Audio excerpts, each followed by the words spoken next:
23 میں ارشاد فرماتا ہے قل لا اسألكم عليه اجرا الا المودة في القربى ومن يقترف حسنة ازد له فيها حسنة صدق اللہ العظیم۔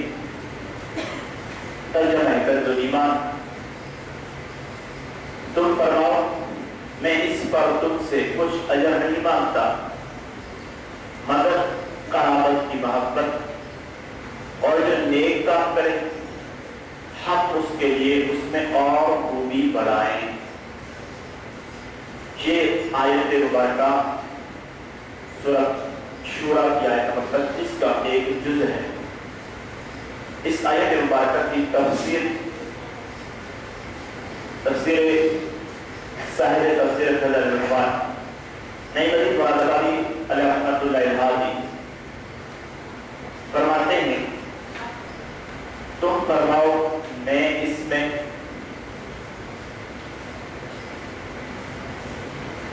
یعنی تبلیغ و رسالت اور ارشاد و ہدایت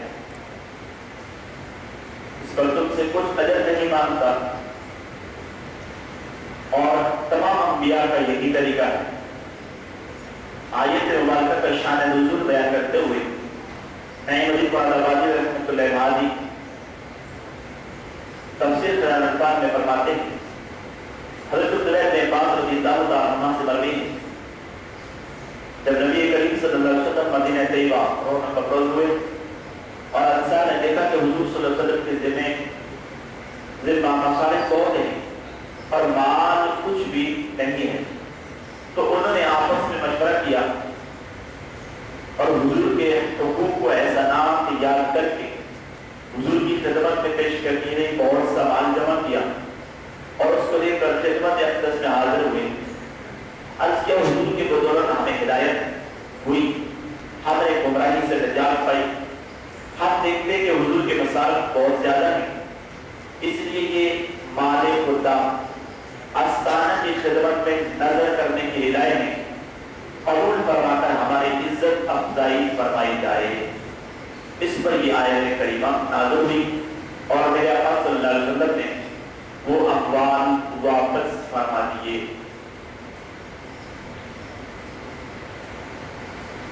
میں تم سے کچھ اجرت نہیں مانگتا مگر قرابت کی محبت۔ قرابت کی محبت تفسیر میں فرمایا تم پر لازم ہے، کیونکہ مسلمانوں کے درمیان وحدت محبت واجب ہے، جیسا کہ اللہ تعالیٰ نے فرمایا وَالْمُؤْمِنُونَ وَالْمُؤْمِنَاتُ بَعْضُهُمْ أَوْلِيَاءُ بَعْضٍ، اور حدیث شریف میں ہے کہ مسلمان مثل ایک عمارت کے ہے جس کا ہر ایک حصہ دوسرے سے قوت اور مدد پہنچاتا ہے۔ جب مسلمانوں میں باہم ایک دوسرے کے ساتھ محبت واجب ہوئی تو سید عالمین صلی اللہ علیہ وسلم کے ساتھ کس قدر محبت فرض ہوگی۔ معنی یہ ہے کہ میں ہدایت و ارشاد پر کچھ اجرت نہیں چاہتا، لیکن قرابت کے حقوق تو پر واجب ہیں، ان کا لحاظ کرو، اور میرے قرابت والے تمہارے بھی قرابت دار ہیں، انہیں ایزا نہ دو۔ حضرت سعید بن جبیر رضی اللہ عنہ سے مروی ہے قرابت والوں سے مراد حضور صلی اللہ علیہ وسلم کی آل پاک ہے۔ مثلا اہل قرابت سے کون کون مراد ہے؟ اس کئی قول ہیں۔ ایک قول تو یہ ہے کہ اس سے مراد حضرت علی رضی اللہ تعالی و حضرت فاطمہ رضی اللہ تعالی عنہ و حضرت حسن کریمین رضی اللہ تعالی عنہ۔ ایک قول یہ ہے، ایک قول یہ ہے آل علی والے عقیل والے جعفر والے عباس مراد ہیں، اور ایک قول یہ ہے کہ حضور کے وہ آل مراد ہیں جن پر شبکہ حرام ہے، اور وہ مخلصین نبی بنی ہاشم بنی مطلب ہیں، حضور کے ظاہر مدارات حضور کے آل بیت میں داخل ہیں۔ مثلا حضور سید عالم صلی اللہ علیہ وسلم کی محبت اور حضور کے اقارب کی محبت دین کے فرائض میں سے ہے، اور جو نیک کام کرے ہم اس کے لیے اور کو بھی بنائیں۔ یہاں فرمایا کہ نیک کام سے مراد یا رسول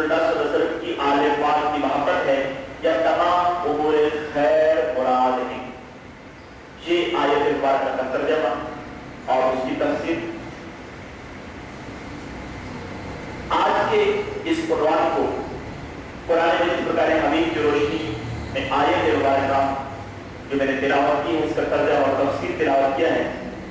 حضرت سیدہ فاطمہ رضی اللہ تعالیٰ عنہا نبی علیہ السلام کی پیاری بیٹی ان کے شان الفتشان کے سلسلے میں خصوصیت کے ساتھ انشاءاللہ الرحمن آج ان کے کچھ فضائل پر بات کریں گے. بہت زیادہ فضائل برکات تو ہم بیان نہیں کر سکتے، لیکن اختصار کے ساتھ انشاءاللہ الرحمن مختصر وقت کے اندر سیدہ فاطمہ رضی اللہ تعالیٰ عنہا کی فضائل بیان فرمائیں گے کہ ہمارے ائمہ کرام کے مطابق نبی کریم صلی اللہ علیہ وسلم کی وصال سے 6 مہینے کے بعد حضرت سیدہ رضی اللہ تعالیٰ عنہ کا وصال مبارک ہوا، اور یہ وصال 3 رمضان کو ہوا. اور ایک بات یاد رکھیے کہ بہت ممکن ہے کہ کسی کو اختلاف ہو کہ یہ تاریخ وصال نہیں ہے. تو تواریخ و سیرت کے اندر اس طرح کے معاملات میں بعض اوقات اختلاف ہوتا ہے. ہمارے ائمہ کرام نے 3 رمضان کی لکھا ہے، اس لیے 3 رمضان کو ان کی شان الفتشان ہم بیان کرتے ہیں. اور پھر بہت سارے مدنی پھول اس سے حاصل ہوتے ہیں. میرے آقا نبی مصطفیٰ صلی اللہ علیہ وسلم کی لاڈلی شہزادی حضرت سیدہ فاطمہ رضی اللہ تعالیٰ عنہا بے شمار خوبیوں کے مالک ہیں. آئیے سب سے پہلے بخاری اور مسلم کی ایک حدیث جسے حضرت سیدہ عائشہ صدیقہ رضی اللہ تعالیٰ عنہا نے روایت کیا. یہ روایت مشکات کے اندر موجود ہے. حضرت عائشہ صدیقہ رضی اللہ تعالیٰ فرماتی ہیں کہ نبی کریم صلی اللہ علیہ وسلم کی بیویاں آپ کے پاس تھی. جناب فاطمہ آئی، ان کی جان رسول اللہ صلی اللہ علیہ وسلم کی جان سے بالکل مختلف نہ. میرا کی شرح مشکات المصابیح کے اندر مفتی احمد حکیم نعیمی رحمۃ اللہ تعالی فرماتے کہ حضرت فاطمہ سر سے پاؤں تک ہم شکل مصطفیٰ، آپ کی جان ڈھال ہر وضع کا حضور کی مشابہ کی. اللہ نے رسول کی جیتی جاگتی تصویر بنایا تھا آپ کو، اور پھر آپ نے اس سے بڑے شعر عرض کیا، فرمایا کہ رسول اللہ کی جیتی جاگتی تصویر کو دیکھا، رسول اللہ کی جیتی جاگتی تصویر کو دیکھا، کیا نظارہ جن آنکھوں نے تفسیر نبوت کا.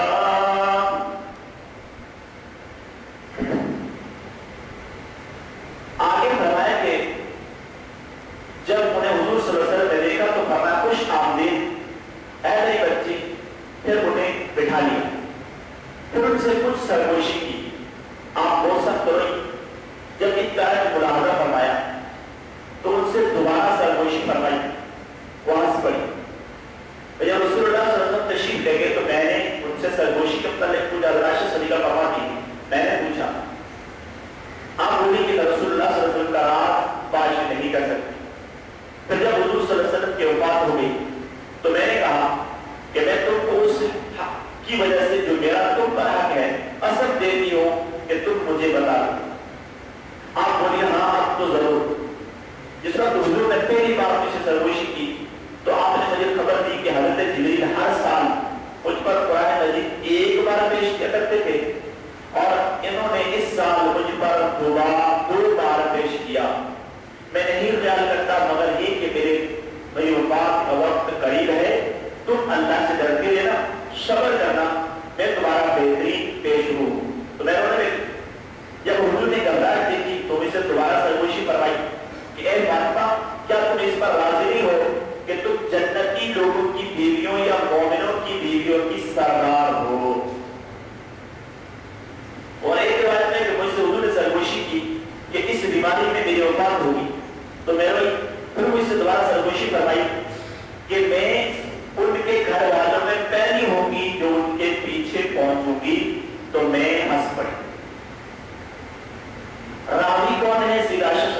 اللہ تعالیٰ عنہ، اور اس روایت کو ذکر کیا امام بخاری نے اپنے بخاری شریف کے اندر، اور امام مسلم نے حجاج بشیر رحمۃ اللہ تعالیٰ علیہ سے مسلم شریف میں نقل کیا متفق علیہ حدیث، جو بخاری مسلم دونوں نقل کر کے اسے متفق علیہ کہا جاتا ہے۔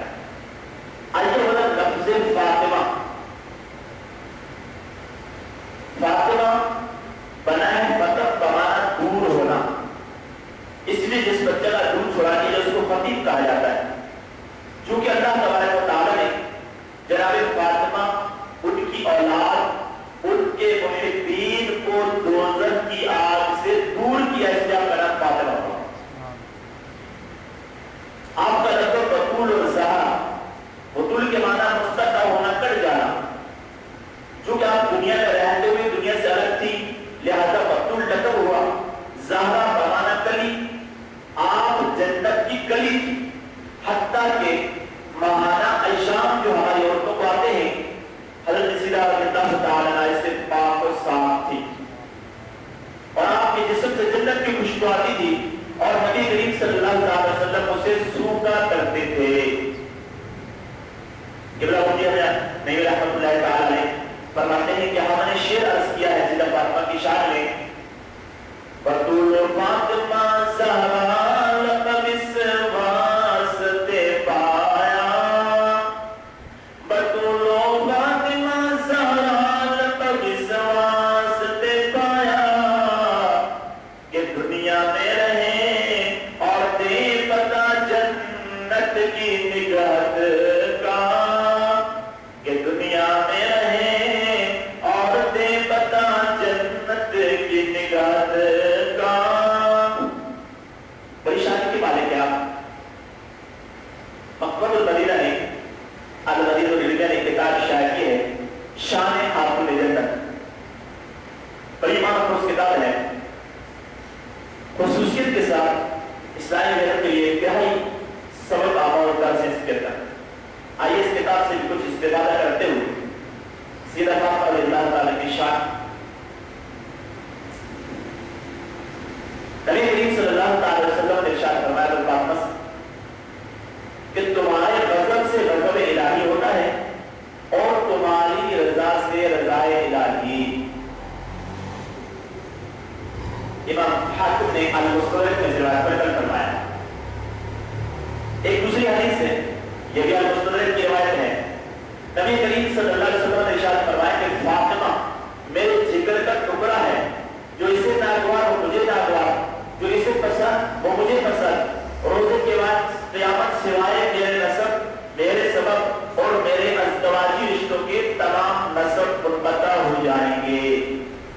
اللہ کے نبی صلی اللہ علیہ وسلم کا ارشاد ہے فاطمہ تمام جہانم کی عورتوں اور سب جنتی عورتوں کی سردار ہیں، اور فرمایا فاطمہ تو بداخل تھی فمن ام درہا ام درہی، یعنی فاطمہ میرا ٹکڑا ہے، جس نے اسے ناراض کیا اس نے مجھے ناراض کیا۔ ایک اور روایت میں فرمایا کہ جو ان کی پریشانی ہے میری پریشانی، اور ان کی تکلیف میری تکلیف ہے۔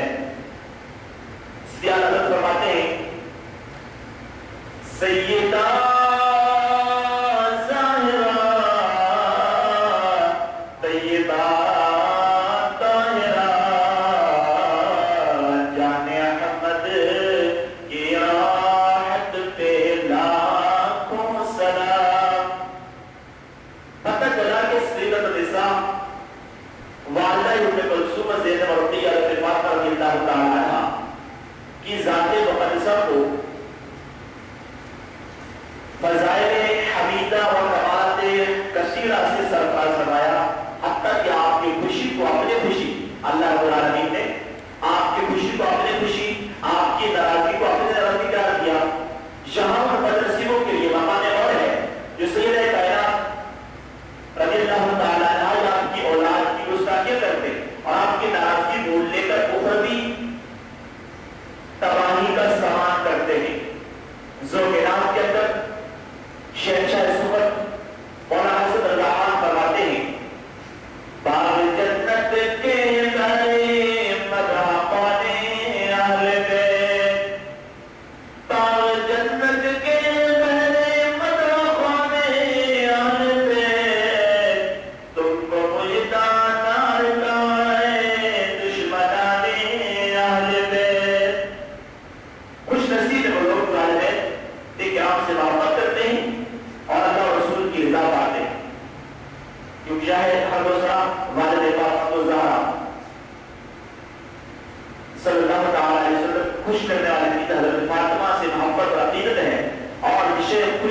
اس سمتی سے رسول پاک صاحب رضا صلی اللہ علیہ وسلم کی رضا حاصل ہو جائے تو اسے رب تعالیٰ کی رضا مل گئی. کیونکہ خدا کی رضا چاہتے ہی تو عالم خدا چاہتا ہے رضائے محمد. خدا کی بخشش کے طرف سیدی اعلیٰ رضی اللہ تعالیٰ نے اس شعر کو نقل فرمایا. شاہ کلام رضا یہ ہے کہ دونوں جہاں دنیا و آخرت خدا کی خوشنودی کے وہاں ہیں اور اللہ تعالیٰ حضور صلی اللہ علیہ وسلم کو خوش رکھنا چاہتا ہے. جیسا کہ اللہ نے قرآن میں اس پرکار حدیث پڑھا 23 سورۃ الدعا میں ارشاد فرمایا وَلَا سَوْفَ يُعْطِيكَ رَبُّكَ فَتَرْضَىٰ اور بے شک قریب ہے کہ تمہارا رب تمہیں اتنا دے گا کہ تم راضی ہو جاؤ گے. تو جب آقا صلی اللہ تعالیٰ علیہ وآلہ وسلم کی اولاد سے آپ کی قرابت سے محبت کی جائے گی تو یقیناً نبی کریم صلی اللہ تعالیٰ علیہ وآلہ وسلم اس سے راضی اور خوش ہوں گے. اسی طرح روایت تو بہت زیادہ ہیں. وقت کے پیش نظر ایک اور روایت سوال فرمائیے. حافظ الحدیث سیدنا امام عبدالرحمن جلال سیوطی رحمۃ اللہ تعالی علیہ امیر المومنین حضرت مولا کائنات علی مرتضی شیخ الہدی کا اللہ تعالی وجہ الکریم سے روایت کیا. نبی کریم صلی اللہ علیہ وسلم کا ارشاد معظم ہے جب قیامت کا دن ہوگا ایک منادی ندا کرے گا اے اہل مجمع اپنی نگاہیں جھکا لو کہ حضرت فاطمہ بنت محمد پل صراط سے گزرے. سبحان اللہ. یعنی پل صراط سے گزرے گی تو اہل محشر کو نگاہیں جھکانے کا حکم ہوگا کہ فاطمہ بنت محمد پل صراط سے گزر رہی ہے. تمام اہل محشر اپنی نگاہیں جھکا لیں. ولذا اس کی تقدیر اللہ ہے آسمان کی نظر بھی اس پر نہ پڑے جس کا دامن نہ ساون ہوا چھو سکے جس کا آنچل نہ دیکھا باہر نے اس ردائے نزاعت بلا سلام. یہ بھی سیدی اعلیٰ رضی اللہ تعالیٰ کا لکھا گیا شعر ہے اور آپ کا لکھا گیا کلام ہے. یہ دنیا کے اندر آپ کے پردے کا سخت اہتمام تھا حتیٰ کہ وقت وصال سے پہلے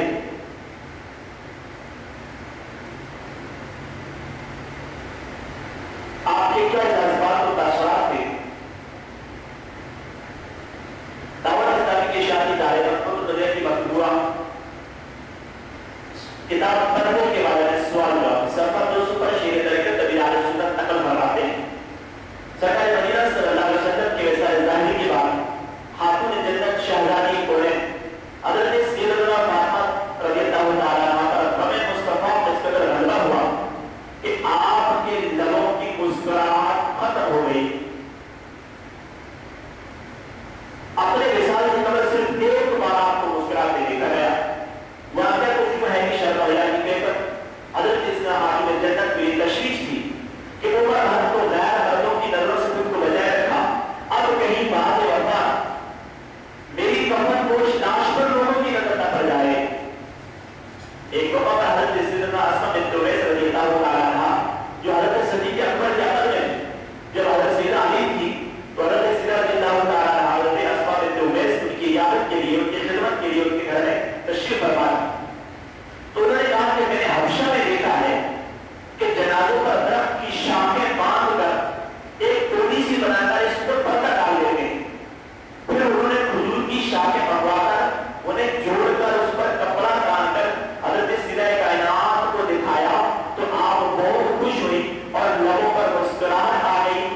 مرتا